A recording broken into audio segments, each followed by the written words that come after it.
We all know how popular Moana is, and how it is the #1 performer on Disney+. So it was inevitable that this movie would get a sequel. But now it's time to check it out and see if it actually does live up to the original. The story is about Moana and her new crew meeting up with Maui to find the lost island of Montefito and break the curse so all the islands can be connected. There are some things I really like about this story and how it improves upon the original. However, for every one thing this movie gets right, it gets two things wrong. If you didn't know, this movie was originally supposed to be a Disney Plus show. However, once Bob Iger returned, he turned the show into a movie. This explains quite a bit, like how a lot of things felt very rushed, always moving from set piece to set piece, with episodes crammed together and important scenes skipped. The original Moana also had a little bit of a rushed pace. However, that movie did a much better job at putting in some smaller character moments on the boat in between the big action scenes. The whole reason they turned the show into a movie was because they all thought it was too good to be on the small screen. I just want to tell them that just because it's good doesn't mean it has to be on the big screen, and that some stories are just too big to be on the big screen. And by turning it into a movie, all the potential cool stuff like Montefito and Talavas are ruined. This new format also means it takes forever to get off the island and start the adventure. The song Beyond is also ruined, as this is the song that's supposed to kickstart Moana's journey and start the adventure, but instead it just starts this incredibly lame, underdeveloped arc of Moana's of needing a crew. The last thing I want to talk about with Moana 2's story is the Moana death scene. I literally left to go to the bathroom because I knew there is no way that they're going to kill off Moana, the main character. This is nothing but factory-made drama that is just added for shock value and to make you cry without any earned real emotion. This scene also turns Moana into a demigod, making Maui completely unnecessary for the Moana franchise. This also makes no sense. What kind of magic would ever be able to turn someone into a god?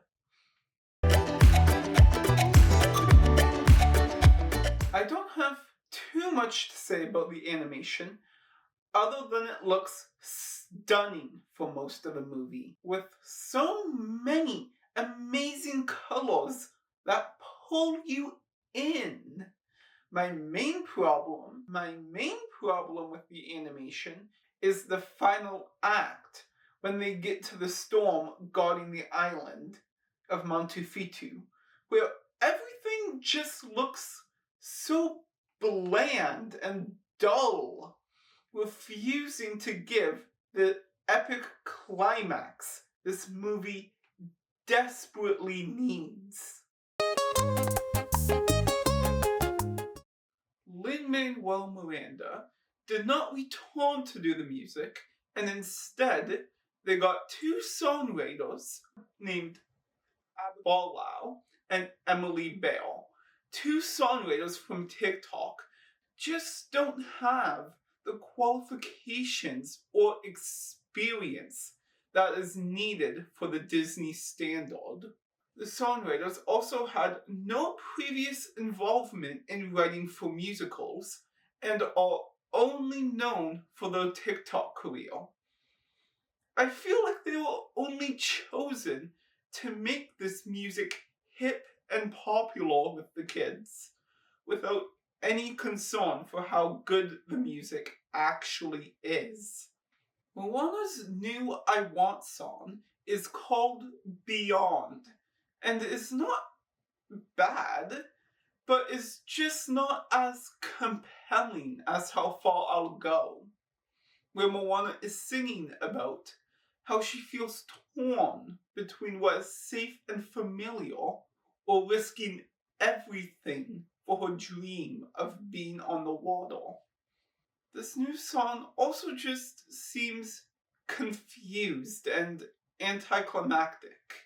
When you hear How Far I'll Go, you can clearly tell what she is singing about and what she wants, unlike this new, instantly forgettable tune. We're Back is one of the better songs, but even that is not saying much, as it is too short and repetitive. This song also delivers us a promise it can't live up to, with this song getting us pumped and ready for the next adventure, despite it not happening in the story until much later. Let's start with what I do like. First off, the relationship between Moana and her new little sister is absolutely adorable, despite the fact that her little sister doesn't really do much in the plot after they leave the main island. I also think they may have went a bit too far in making her Moana 2.0.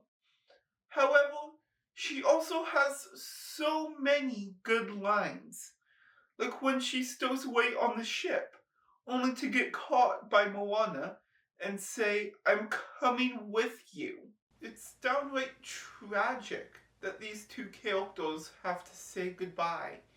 And in the back of my head, I was saying, "Come on, Moana, take her with you." I also think it's very interesting how this movie expands Tatuvas's story, the original Wayfinder. I originally thought his character was pretty forgettable in the first movie, and the only thing I really remembered was his song, "We Know the Way." The Kakamora also return, but are not the villains.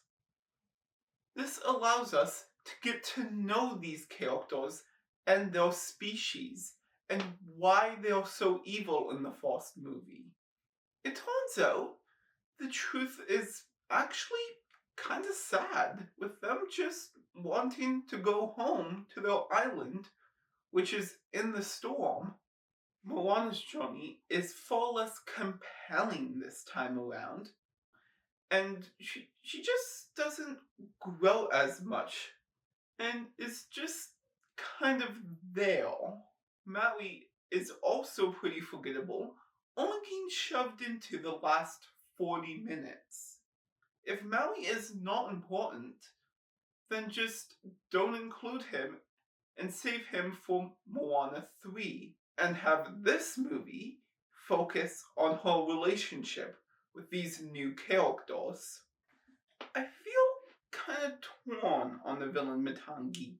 On the one hand, I am glad Disney is breaking the traditional twist villain, but on the other hand, Matangi has so little time to be evil that she comes off less of an antagonist and even helps Moana get to the island.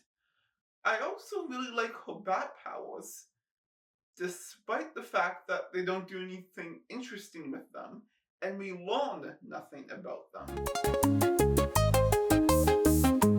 In the end, Moana 2 is a decent sequel that wastes its potential. Like Raya and the Last Dragon and Frozen 2, it might have worked better as a series, allowing more time to flesh out all of the cool ideas. While they're all moments of charm and beauty, they are buried under a rushed plot, underdeveloped characters, and lackluster music. And feels more like one of the straight to DVD sequels from the early 2000s.